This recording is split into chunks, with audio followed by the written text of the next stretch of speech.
नाज़रीन, 16 दिसंबर का दिन पाकिस्तान की तारीख में एक सयाह दिन के तौर पे देखा जाता है और इससे हमारी बड़ी तल्ख जो यादाश्त है, यादें हैं, वो वाबस्ता है। ये जो 16 दिसंबर है, ये सयाह दिन इसलिए भी है कि तारीख में दो मरतबा, एक मरतबा पहली मरतबा 1972 में जब मशरक़ी पाकिस्तान हमसे अलग हुआ, उसे सानहा मशरक़ी पाकिस्तान भी कहते हैं, वो भी 16 दिसंबर का दिन था 1972। और फिर 16 दिसंबर 2014। नाज़रीन, मैं अगर अपना ज़ाती एक्सपीरियंस शेयर करूं तो मैं अगर ज़िंदगी में कभी बिला वजह या कह लेंगे किसी और के लिए अगर रोया हूं तो वो 16 दिसंबर 2014 का दिन था।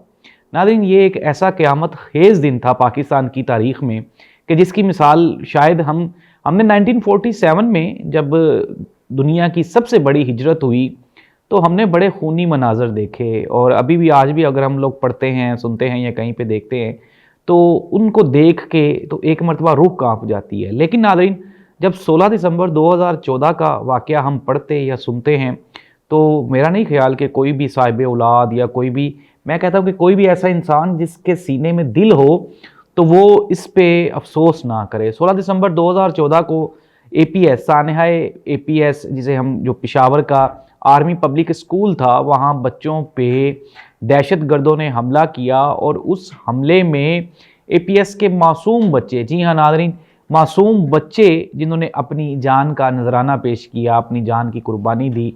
और फिर उसके बाद अनडाउटेडली पाकिस्तान की आर्म्ड फोर्सेस ने एक बड़ा ऑपरेशन रद्दुल ज़रबे अज़्ब के नाम से किया और उसमें हमने बड़ी कामयाबियां भी समेटी।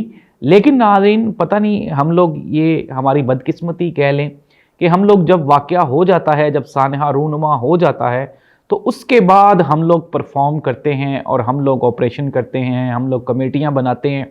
लेकिन उसके होने से पहले उसको रोकना या उसको टाल देना, ये पाकिस्तान की तारीख का हिस्सा रहा है। 16 दिसंबर 1972 में भी हमारे साथ ऐसा ही हुआ, जब एक सियासी इशू की वजह से, अगर हम उसको सियासी ही रखें तो बेहतर रहेगा, ज़ाहिर सी बात है, काजी फ़ायज़ ईसा साहब का एक कौल जो तारीख का हिस्सा बन गया। उन्होंने बड़ी अच्छी बात की, उन्होंने कहा कि इदारे गंदे नहीं होते, इदारे गलत नहीं होते, इदारों में लोग अच्छे या बुरे होते हैं। सिमिलरली उन्होंने सही कहा कि इदारों में अच्छे या बुरे लोग होते हैं। तो ये जो हमारा 16 दिसंबर 1972 वाला वाक़या था, ये सारी की सारी सियासी कशमकश थी, सियासी लड़ाई थी। भुट्टो साहब थे, शेख मुजीबुर रहमान थे, फिर उसके बाद हमारी जो आर्मी के उस वक्त के चीफ ऑफ आर्मी स्टाफ थे, वो भी इसमें प्रॉपर उतने ही शामिल हैं जितने के ये दो सियासतदान थे। इन तीनों ने मिलके पाकिस्तान का बहुत बड़ा नुकसान किया और हमने देखा कि किस तरह से मशरक़ी पाकिस्तान मगरबी पाकिस्तान से अलग हो गया। और अगर हम बांग्लादेश को कंसीडर करें तो आप ये देख लें कि अब वो प्रॉपर एक पूरे का पूरा एक मुल्क है जिसकी इकॉनमी हमसे बेहतर है, जिसकी वहाँ पे इंटरनल और उनकी एक्सटर्नल कंडीशंस, पोजीशंस वो हमसे बहुत बेहतर हैं, और बांग्लादेश हर लिहाज से पाकिस्तान से बहुत आगे है। अब ज़ाहिर सी बात है, एक चीज़ तो ये कि हमें तारीख़ को याद करके रोना नहीं चाहिए उसके ऊपर, बल्कि उससे सबक सीखना चाहिए। और सबक यही है कि बंगाली हमारे भाई हैं, ठीक है, उन्होंने हमसे आज़ादी ले ली, हमने भी तो ज़ाहिर सी बात है इंडिया से अलहदगी इख्तियार की थी और पाकिस्तान बना था, पाकिस्तान से फिर बांग्लादेश ने जन्म ले लिया। तो चीज़ों को आगे बढ़ाना चाहिए। और आजकल वैसे भी जिस तरह से तेज़ी से दुनिया बदल रही है, ऐसी सूरत हाल में आपको अपने हमसायों के साथ, मैं तो इस हक़ में हूँ कि इंडिया के साथ भी हमारी ट्रेड होनी चाहिए, तजारत होनी चाहिए, उनके साथ हमारे अच्छे रिलेशंस होने चाहिए, बजाय इसके कि हम अपना टाइम वेस्ट करें लड़ाइयों पे, जंगों पे, या अपने, क्योंकि हम दोनों ही गरीब ममालिक हैं। इंडिया भी गरीब मुल्क है, पाकिस्तान भी गरीब मुल्क है, तो हमारी इकॉनमीज़ ऑलरेडी बैठी हुई है। चले इंडिया तो बेहतर हो गया, लेकिन पाकिस्तान अभी तक स्टिल स्ट्रगलिंग और डेवलपिंग फेज़ पे है, और पाकिस्तान के हालात तो आप सबके सामने ही हैं। तो नाज़रीन, पाकिस्तान को चाहिए कि वो अपने माजी के जो वाक़यात हैं, सानहात हैं, उनसे सबक सीखें। और सानहा आर्मी पब्लिक स्कूल अनडाउटेडली आज भी वो बच्चे जो वहाँ बच गए थे उस दहशतगर्दी के वाक़े में, जब वो वाक़यात या कोई बात सुनाएं तो इंसान की रूह कांप जाती है, इतना शदीद और ख़तरनाक वो वाक़या था। इमरान खान साहब की हुकूमत थी वहाँ पे KPK में, लेकिन मरकज़ में इमरान खान की हुकूमत नहीं थी। लेकिन आप जिसकी भी हुकूमत हो, ज़ाहिर सी बात है ये गवर्नमेंट की तरफ से एक गलती थी, एक नुकसान था जिसका अज़ाला कई वालदैन ने उठाया। और 16 दिसंबर 2014 ये हमारी तारीख़ का स्याह दिन था और है और हमेशा रहेगा। लेकिन नाज़रीन अल्हम्दुलिल्लाह ये अगर हम वाक़यात की बात करें या सानेहात की बात करें तो ये कोई बड़ी बात नहीं है, सानेहात हो जाते हैं। अगर हम 9/11 को देखें जो कि अमेरिका की तारीख़ का सबसे बुरा दिन है। 9/11 में आपने देखा था कि किस तरह से वर्ल्ड ट्रेड सेंटर और फिर उसके बाद पेंटागन के ऊपर वो जो टेररिस्ट थे उन्होंने हमले किए थे। तो देखें अगर हम ये बात करें कि सानेहात नहीं होते तो ये गलत बात है और बिल्कुल ऐसा नहीं है।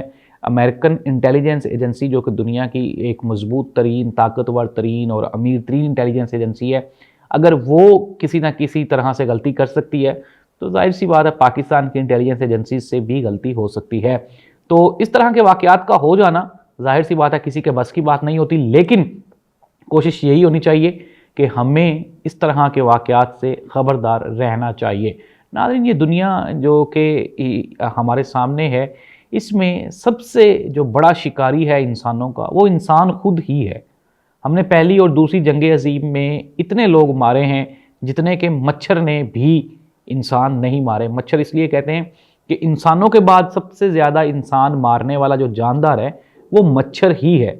मच्छर ने गुज़श्ता अदवार में मलेरिया से और अब डेंगू से जितने लोग मार दिए हैं, इतने इससे ज़्यादा लोग इंसानों ने इंसानों को मारा है। दो आलमी जंगें थीं, फिर उसके बाद भी हम देखें तो इंसानी तारीख़ में अमन कम रहा है और जंगें ज़्यादा रही हैं। कभी मज़हब के नाम पे, कभी ज़ुबान के नाम पे, कभी खित्ते के नाम पे, कभी मुल्क के नाम पे। इंसानों के लिए इसका बेनिफिट नहीं होता। अगर आजकल भी हम लोग देखें तो इसराइल और फ़लस्तीन का जो इशू है वो भी दुनिया को नुकसान पहुंचा रहा है। अगर हम देखें तो ज्यूश वैसे इसराइली उन बिज़नेस के लिहाज से बड़ी डोमिनेंट कम्युनिटी हैं, लेकिन उनमें भी जो एक्सट्रीमिस्ट हैं, जो ज़्यादा शिद्दत पसंद ज्यूज़ हैं, वो नुकसान कर रहे हैं दुनिया का। और ये जंग नहीं होनी चाहिए, जाहिर सी बात है। वहाँ पे इसराइली और फ़लस्तीनियों को भी चाहिए कि वो बैठ के अपने मामलात को सॉर्ट आउट करें, हल करें। सिमिलरली अब अगर हम वापस आ जाएं पाकिस्तान के, तो आज का ये जो प्रोग्राम है हमारा, हम उन शोहदा को खराज तहसीन तो क्या पेश करना, मैं उन वालदैन के गम में बराबर का शरीक हूँ जिनके साथ ये देखें, ये कह देना ये बड़ा आसान होता है कि मैं उनके साथ बराबर का शरीक हूँ, लेकिन जाहिर सी बात है जो वालदैन इस कुर्ब से गुज़र रहे हैं, और मेरा ख़याल है कि जब तक वो बेचारे ज़िंदा रहेंगे वो इस सानहे को नहीं भुला पाएंगे, और हम भी नहीं भुला पाए। और ज़िंदा कौमें वही होती हैं जो कि ऐसे सानहात से सबक सीखती हैं। अमेरिका में भी 9/11 हुआ था, फिर उसके बाद अगर हम न्यूजीलैंड की बात करें तो वो मस्जिद में एक गोरे ने वहाँ पे कई मुसलमानों को शहीद कर दिया था, वो भी एक बहुत बड़ा इंसिडेंट था। लेकिन उसके बाद जो वज़ीर आज़म थी न्यूजीलैंड की, उन्होंने जिस तरीके से मुसलमानों को कवर किया और उनके साथ वो चली, और फिर उसके बाद वो मेरिट पे उस केस का भी फ़ैसला हो गया था। तो इशू ये नहीं है कि वाक़यात हो जाते हैं, वाक़यात के बाद उनको टैकल करना ये बहुत बड़ा इम्तहान होता है। पाकिस्तान ने भी एक अच्छी मिसाल कायम की थी। आप ये देखें कि जब ये वाक़या हुआ था 2014 में, तो सारी कौम इस बात पे मुत्तफ़िक हो गई थी कि हमें दहशतगर्दों का ख़ात्मा करना है, और फिर हमारी आर्म्ड फोर्सेस ने बड़ा अच्छा परफॉर्म किया था, बड़े ऑपरेशंस किए थे। जितने भी हमारे वो जो इलाक़ा गैर था और शुमाली इलाका जात थे, वहाँ पे उन्होंने बहुत बड़े बड़े ऑपरेशन किए, और उन ऑपरेशन के नतीजे पे वहाँ पे जो नेटवर्किंग थी इनकी टेररिस्ट की, दहशतगर्दों की, तो वो हमने उसको उखाड़ फेंका था। अल्लाह करे कि मुस्तक़बिल में हम ऐसे सानहात से महफूज रहें। आज भी 16 दिसंबर था, अल्हम्दुलिल्लाह जब भी 16 दिसंबर का दिन आता है तो दुश्मन ताक लगा के, घात लगा के बैठा होता है, कभी ना कभी कहीं ना कहीं से वो आप पे हमला कर सकता है। लेकिन बदकिस्मती ये है कि पाकिस्तान अपने सियासी मसाइल में इस कदर डूब चुका है, फंस चुका है। मैं ये कहता हूँ ये दलदल है, सियासत नहीं है। तो सियासी मसाइल में हम इतने को डूब चुके हैं, पता नहीं, मुझे तो समझ नहीं आती। अदलिया भी और दूसरे इदारे भी और सारे सियासतदान भी, सारे बिजनेसमैन भी, हमने चीज़ों को इतना पोलिटिसाइज कर दिया है कि ज़िंदगी के दूसरे मसाइल हमारे सामने कोई अहमियत ही नहीं रखते। तो बस ये गलत चीज़ है। हमें चाहिए, ठीक है, सियासत एक अहम पिलर है किसी भी कंट्री का, और हमारे मुल्क में भी होना चाहिए। लेकिन मेरी ये रिक्वेस्ट है, दरख्वास्त है कि तमाम ताकतवर इदारों से, ताकतवर लोगों से, कि खुदारा वो आवाम के लिए कुछ बेहतर करें, आवाम की बेहतरी के लिए कुछ फ़ैसले करें। और आज का प्रोग्राम 16 दिसंबर के नाम और शोहदाए APS के नाम और पाकिस्तान की आर्म्ड फोर्सेस जिन्होंने एक बेहतरीन ऑपरेशन किया, उनको भी हमारी तरफ से ये सलाम है।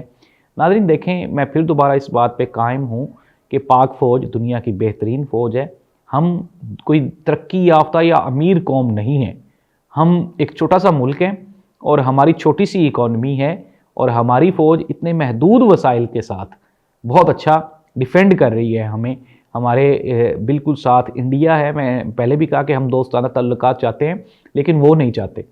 तो ऐसी सूरत हाल में हमारी आर्म्ड फोर्सेस बड़ा अच्छा प्ले कर रही हैं। अफ़गानिस्तान का इशू भी रहा, यहाँ पे अमेरिका भी आया, रशिया भी आया। ऐसी सूरत हाल में पाक फ़ौज ने हमेशा पाकिस्तानियों की हिफाजत के लिए बेहतरीन रोल प्ले किया है।